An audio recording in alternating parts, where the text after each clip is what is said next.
শাক পছন্দ করে বলে, না না তোমার পাতে নেই তো তাই দিলাম। আজকে সেই জায়গা থেকে সেই মেয়েরা কোথায় পৌঁছে গেছে। কলেজে তারা পড়ছে, তারা অনেকে চাকরি পেয়ে গেছে। আমি এই সারদা তীর্থম যে বিদ্যালয়, রামকৃষ্ণ মিশন, তাদের আন্তরিকভাবে তাদের প্রতিভাকে আমি প্রণাম জানাই। আজ মা সারদা কথা কিছু বলবো মনে করে এসেছিলাম।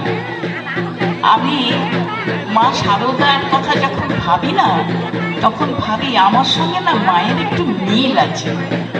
মা জন্মেছিলেন 8ই পৌষ, আর আমি জন্মেছি 7ই পৌষ। মা আমার ঠিক একদিন পরে তিনি এসছেন ওই মাসে। আর আমি মায়ের থেকে কত ছোট জানো তোমরা? 100 বছর আগে। আমি 100 বছর পরে মায়ের জন্মগ্রহণ করেছি। মায়ের ওই দিনটির একটি দিন আগে। সারদা মায়ের বাবার নাম রামচন্দ্র, আমার বাবার নাম রামগোপাল। সারদা মায়ের নাম স দিয়ে শ্যামা সুন্দরী, আমার মায়ের নাম সুনীতি।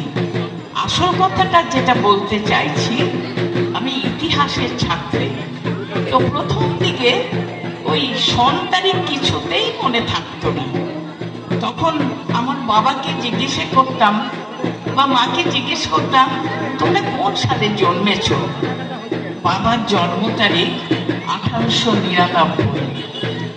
আমার মায়ের জন্ম 1929।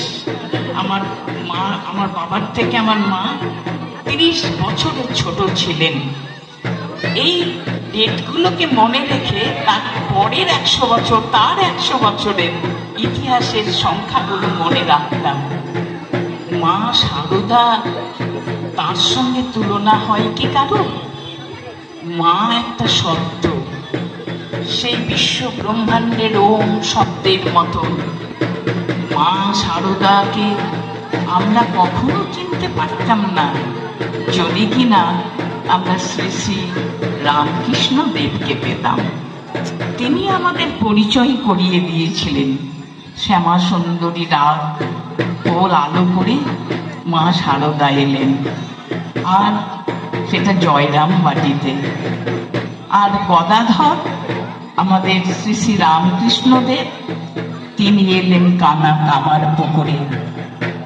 মা সারদা যেমন সরল, তেমন সুন্দর, তেমন নিরহংকারী, তেমনি মনের মধ্যে তার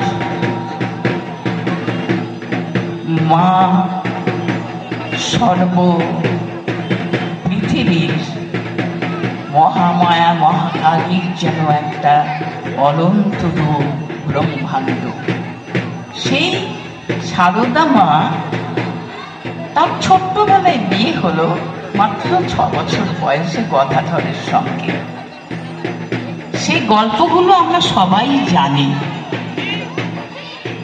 তিনি শ্যামা সুন্দরীর পিছনে ঝুম ঝুম ঝুম ঝুম শব্দে এসে শ্যামা সুন্দরী মা তিনি